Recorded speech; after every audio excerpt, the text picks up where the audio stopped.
আসসালামু আলাইকুম, কেন আছেন ওনারা? আশা করি ভালো আছেন। তো ইনল দা ছোট সবজি বাগান, তো বেগুনও ধরছি, মাশাল্লাহ বেগুনের ফুলও বতাসছি। তারপরে ইনল দে এই কাকুলা গাছ আমি গত বছর রোপণ করছি আর কি। তো এই মাশাল্লাহ বহুত বড়ই। তারপরে ইন্দল দে স্ট্রবেরি গাছ আর বেগুন গাছ ভিডিও তো অবশ্যই দেখুন মাশাল্লাহ কিরকম হয়ে দেখছন। তারপরে কমলা গাছ মেয়কল রোপণ করছি আর কি।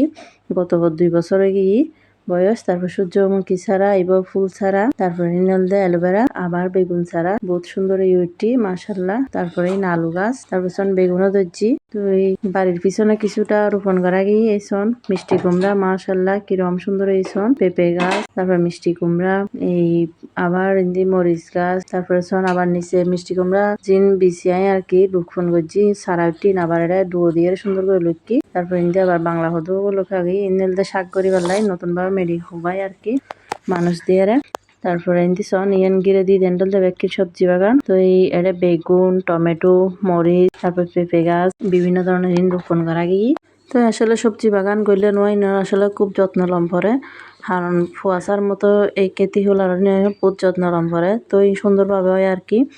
তো আর হাজব্যান্ডের অবদান খুব বেশি, প্রত্যেক দিনই নদী দেয় আর পরিচর্যা করে। তো এই যত্নের হারানা যে সুন্দর উঠি।